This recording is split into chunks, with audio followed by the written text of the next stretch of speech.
네, 사막에서 돌아온 박근혜 대통령이 일단 인사카드를 빼들었습니다. 남재준 국정원장과 김장수 청와대 안보실장에게서 사표를 받아내고 검사 출신인 안대희 전 대법관을 총리로 내정했습니다. 대통령 인적쇄신 의지의 가늠자로 여겨진 비서실장 김기춘 교체 카드는 결국 대통령 주머니에서 나오지 않았습니다. 남재준 날리고 김기춘 살릴 것이라는 정가와 언론의 예상이 그대로 맞아떨어졌습니다.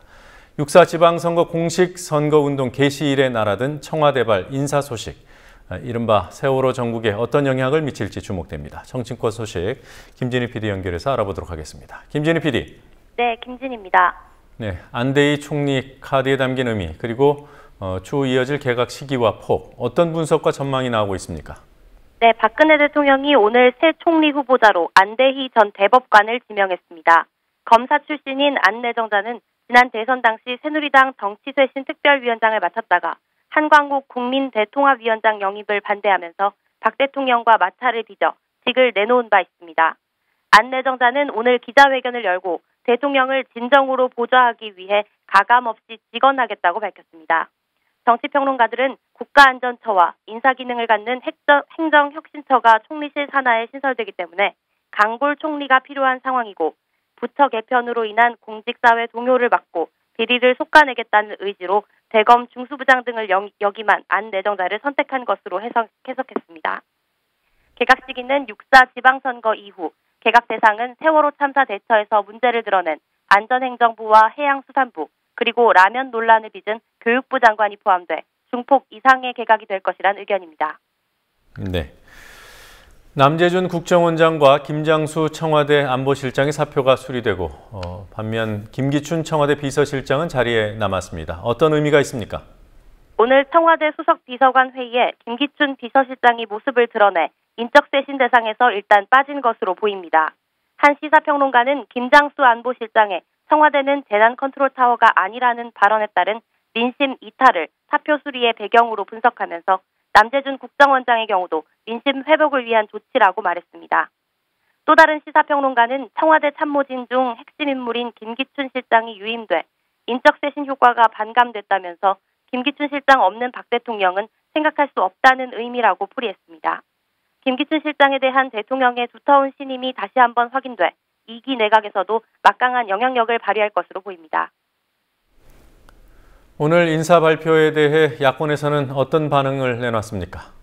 김기춘 비서실장의 교체가 없는 인적쇄신은 무의미하다는 비판이 야권에서 나오고 있습니다. 정의당은 박근혜 정부의 운명은 김기춘 비서실장의 경질 여부에 따라 달라질 것이라고 밝혔습니다. 통합진보당도 실세 중의 실세인 김기춘 실장이 자리를 보전하고 있는 것은 아무것도 책임지지 않겠다는 선언이라는 논평을 냈습니다.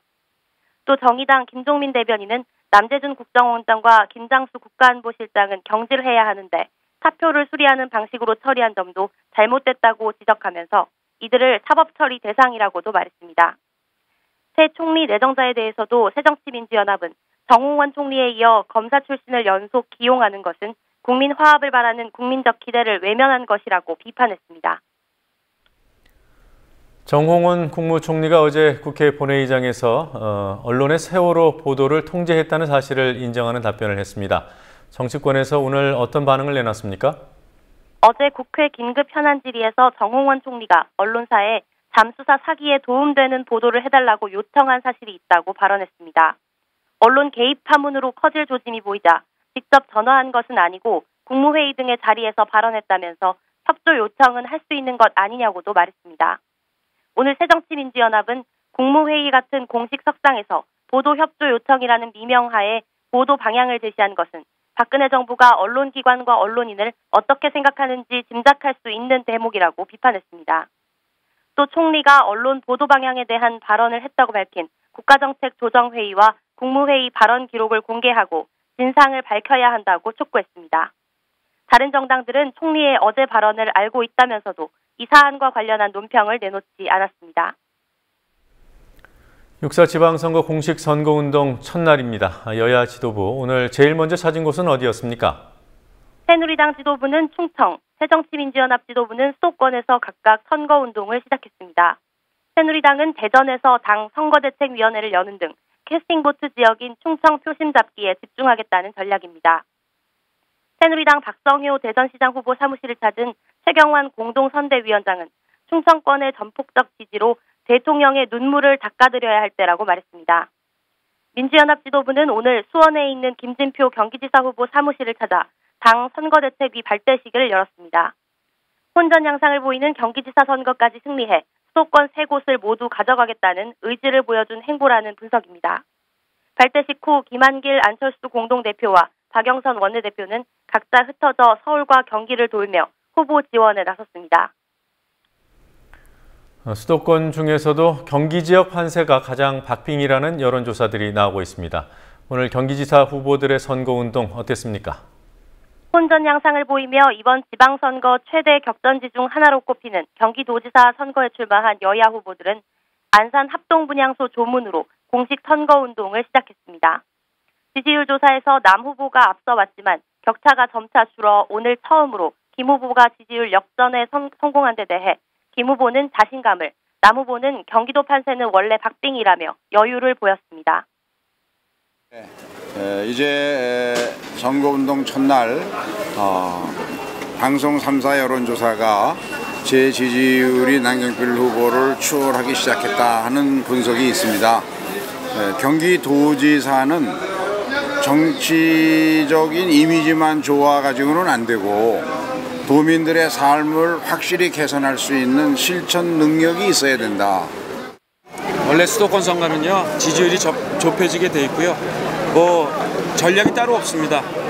우리 국민들 한 분 한 분을 정성을 다하는 마음으로 만나 뵙고 말씀 듣고 또 제 장점을 설명드려서 설득하고 지지를 얻어내겠습니다. 오후 들어 새누리당 남경필 후보는 수원 지동시장에서 유권자들을 만나 경제성장과 일자리 창출만으로 행복할 수 없는 사회라면서 안전한 경기도를 만들겠다고 말했습니다. 광명시장을 찾은 새정치연합 김진표 후보 역시 세월호 사고로 큰 충격에 빠진 안산을 전국에서 가장 안전한 지역으로 만들겠다면서 안전한 대한민국을 향한 첫걸음을 경기도에서부터 시작하겠다고 밝혔습니다. 두 후보 모두 안전 이슈를 가장 중요한 쟁점으로 꼽고 있습니다. 국민TV 뉴스 김진입니다.